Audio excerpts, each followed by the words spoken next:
In the name of Allah, the most gracious, the most merciful, my dear students, अस्सलाम वालेकुम। आज मैं आप लोगों को टर्मिनल वेलोसिटी समझाऊंगा। कल की क्लास में हमने स्टोक्स लॉ पढ़ा और आज की क्लास में हम टर्मिनल वेलोसिटी का कॉन्सेप्ट समझेंगे। कल की क्लास से बिल्कुल रिलेटेड क्लास है, ठीक है। कल की क्लास से बिल्कुल रिलेटेड क्लास आज की होगी। तो देखें, टर्मिनल वेलोसिटी को पहले डिफ़ाइन करेंगे कि highest velocity attend bye an object. मैंने कल आप लोगों को बोला था, कोई भी स्फेरिकल ऑब्जेक्ट या फ्लूइड के अंदर मोशन दिखा रहे हो तो एक बात ऐसा आता है कि उसकी स्पीड मैक्सिमम हो जाती है। जब स्पीड मैक्सिमम हो जाती है तो उस पर रिटार्डिंग फोर्स भी मैक्सिमम हो जाती है। जितनी स्पीड बढ़ जाती है रिटार्डिंग फोर्स उसी हिसाब से बढ़ जाती है। एक बात ऐसा आता है कि एक कांस्टेंट वेलोसिटी के साथ बॉडी नीचे की तरफ मूव होना स्टार्ट हो जाते हैं। उस कांस्टेंट वेलोसिटी को कहा जाता है टर्मिनल वेलोसिटी। तो टर्मिनल वेलोसिटी का मतलब यहीं पे अगर आप रीड करें तो भी यही निकलेगा कि the highest velocity attend bye an object falling through a fluid is called terminal velocity. और वो जो कांस्टेंट वेलोसिटी है वो हाईएस्ट वेलोसिटी होती है, उससे ज़्यादा उसकी वेलोसिटी कभी नहीं होगी। It is observed when sum of drag force and buoyancy. अब ऐसा क्यों होता है, कांस्टेंट क्यों होती है वो वेलोसिटी, टर्मिनल वेलोसिटी? तो कहते हैं ये इस वजह से होता है क्योंकि जो सम ऑफ ड्रैग फोर्स और बुयांसी है वो जब बराबर हो जाते हैं ग्रेविटी के। कहना ये चाह रहे हैं ये ऑब्जेक्ट जो कि नीचे की तरफ क्या कर रहे हैं, फॉल कर रहे हैं ड्यू टू इट्स वेट या ड्यू टू ग्रेविटी।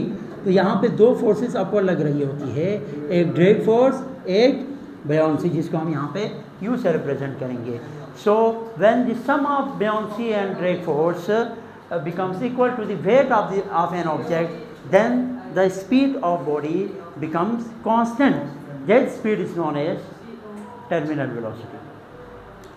तो इस कंडीशन के अंदर acceleration of the object is zero. देखें, जब सम ऑफ फोर्स बॉडी पे ज़ीरो हो जाए तो उसमें एक्सेलरेशन ज़ीरो हो जाती है। कायदा है कि किसी भी ऑब्जेक्ट पे जब फोर्स ज़ीरो हो जाए तो उसमें कोई एक्सेलरेशन प्रोड्यूस नहीं होती। अगर आपको सुनने को मिले इस ऑब्जेक्ट के अंदर एक्सेलरेशन है, इसका मतलब है उस पर फोर्स लग रही है। लेकिन टर्मिनल वेलोसिटी की केस में ये फोर्स, उस पर सम ऑफ फोर्स ज़ीरो के बराबर हो जाते हैं।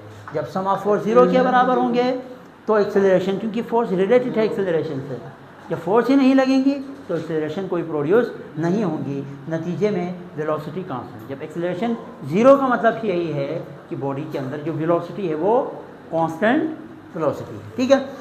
तो थोड़ा मैथमेटिकल डेरिवेशन की तरफ हम आ जाए। टर्मिनल वेलोसिटी के लिए एक फार्मूला बनाने की कोशिश करें तो स्टोक्स लॉ का हम यूज़ करेंगे, जो कि कल की क्लास थी। कल की क्लास में हमने बताया था कि ये हमारे पास स्टोक्स लॉ का एक रिलेशनशिप है, मैथमेटिकल रिलेशनशिप है स्टोक्स लॉ का, या ड्रैग फोर्स भी कहते हैं इस फोर्स को, ठीक है। अब डेफिनेशन ऑफ वेट के मुताबिक W=mg, कोई इनकार नहीं कर सकता, यहाँ तक सबको समझ में आ रहा है, ठीक है। लेकिन हम ये भी जानते हैं कि density can be define as mass per unit volume. याद है, density can be define as mass per unit volume. तो हम यहाँ पे मास के लिए फार्मूला बनाना चाहे तो वॉल्यूम डेंसिटी के साथ क्या होगा, मल्टीप्लाई होगा। वॉल्यूम और डेंसिटी मल्टीप्लाई होंगे, मास अपनी जगह पे रहेंगे।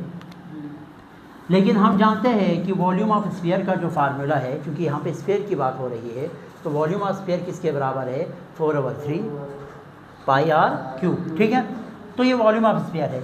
अब यहाँ पे डेंसिटी वाले, यहाँ पे v की जगह पे आप क्या पुट करेंगे, वॉल्यूम ऑफ स्फीयर पुट करेंगे। रो ऐसे ही रहेगा, 4/3 पाई इसकी जगह पे आप पुट करेंगे। समझ में आई बात, समझ में आया? अच्छा, अब इसी को मैंने क्या कर दिया, 4/3 पहले लिख दिया, रो को पाई के बाद लिख दिया, एक अरेंज फॉर्म में इसको रख दिया।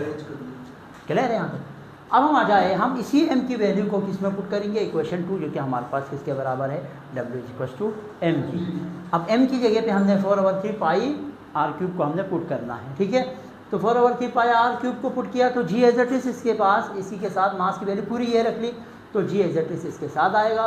लेकिन हम जानते हैं बॉडी की जो वेलोसिटी है वो टर्मिनल कंडीशन में है, कांस्टेंट वेलोसिटी है, तो ड्रैग फोर्स और वेट बराबर हो जाएगा।